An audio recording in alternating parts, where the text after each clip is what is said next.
My son James was born 15 weeks early with stage 5 retinopathy of prematurity. This is a complicated way of saying that he was blind, right from the very beginning. Complete blindness. He can't even detect light.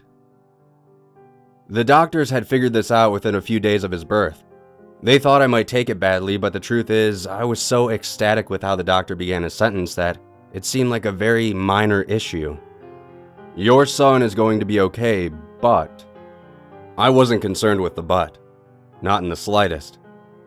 Up until that point, it was questionable if James was going to survive at all.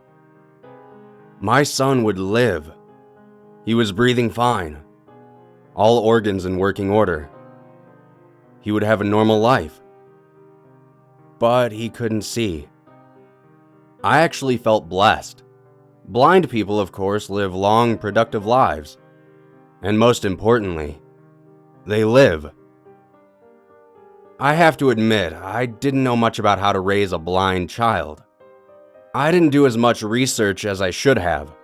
For example, I've been told that I should have positively discussed his blindness from the very beginning. I should have said things like, "Remember, James, because you can't see, you're gonna have to try things a little slower, okay?" I should have made him understand that he's missing a sense that most people have, but that it's okay.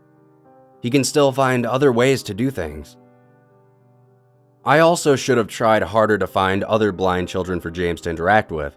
I've heard that that's crucial for raising a blind child.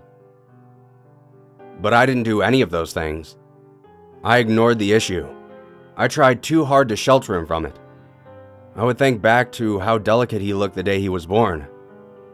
So tiny. Like he was barely clinging to life. How the doctors told me we'll try our best that day. But I could see the doubt in their eyes. I was still just so happy James was with me that I couldn't bear telling him that he was different. Couldn't bear disappointing him. To explain that he's missing something very important. It's not that I kept James as a social recluse locked up in his bedroom or anything crazy like that. We would always go out to parks and beaches. Family was always over and interacting with James. They knew not to discuss the blindness issue, however. As best I could, I was trying to give James a normal childhood.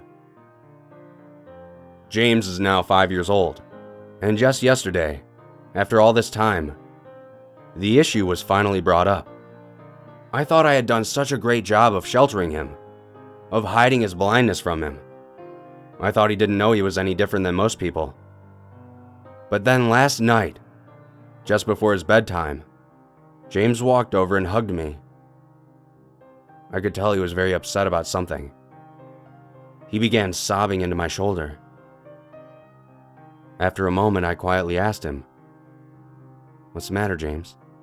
He sniffled, then barely choked out, "Dad?"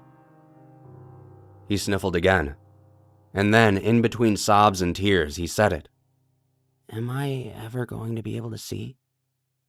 I was taken completely aback.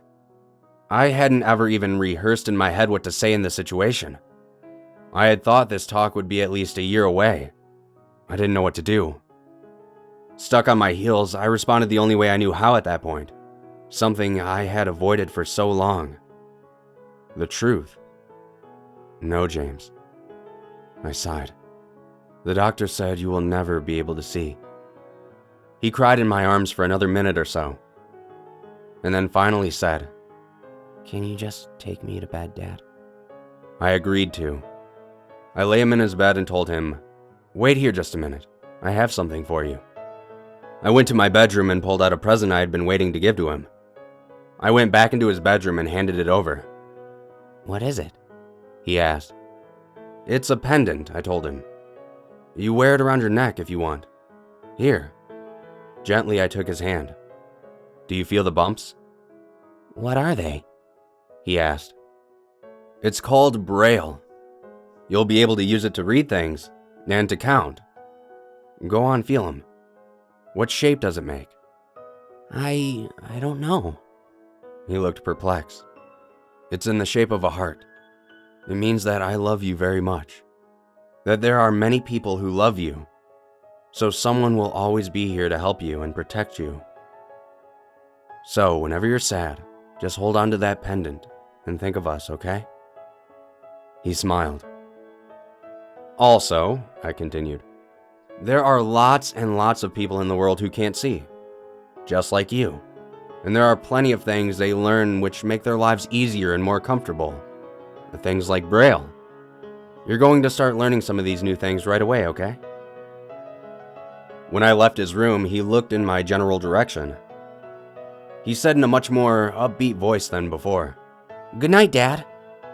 "Good night, James. I'll see you in the morning." I left his room, walked down the hall, and got into bed. And I'd be lying if I said I didn't feel a couple tears stream down my face. James seemed fine when he got up this morning. He went about his day as usual. After breakfast, he was sitting on the couch listening to his favorite shows. I went upstairs to his bedroom and went through my usual routine of making his bed, gathering his laundry, etc.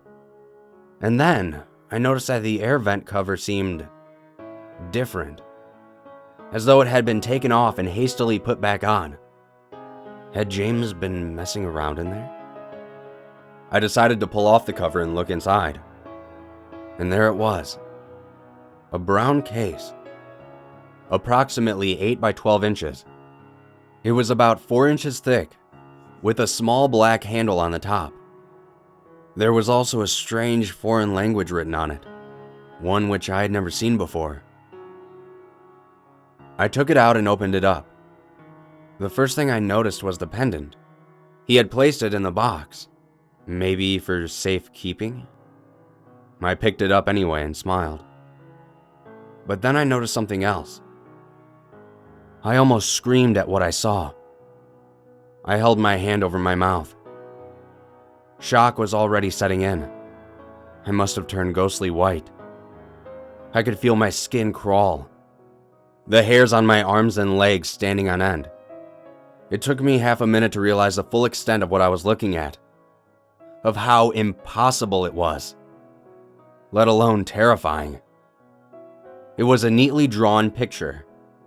It wasn't professionally made or anything like that, but done well enough that I could decipher what exactly was happening. James was in it. It looked just like him. He was wearing the pendant that I had given him last night, one hand feeling the braille heart on his pendant. In his other hand was a large knife, and on the ground was me. Clearly me. Sliced. Covered in blood. Dead. "Daddy?" I heard from just outside the doorway. I quickly put the picture back in the box and then placed it in the air vent. "Coming, James." I hadn't processed this yet.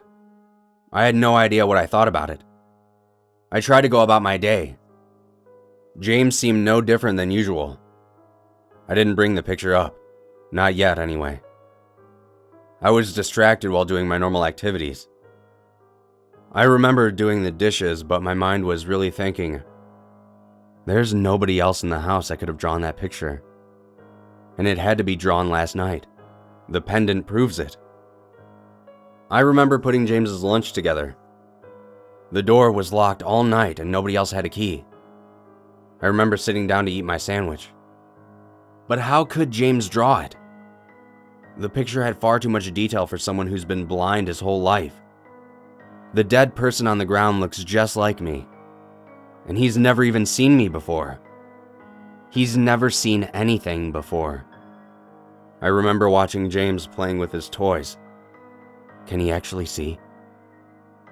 Is he just faking it? How is that possible? How could a 5-year-old who was born without sight somehow gain his vision back while continuing to fake his blindness? What would he have to gain by faking it?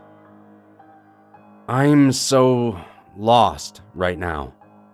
So confused. I need to really think this all over before deciding what to do. Do I talk to him about it? Do I call the police? I just had to write this down. To share it with somebody, anonymously. Because if I told anybody I knew, they would just think I'm insane. So I'm just going to post this here. with a community that deals with such strange occurrences all the time. Maybe one of you out there has a clue or some advice as to what's happening with my son.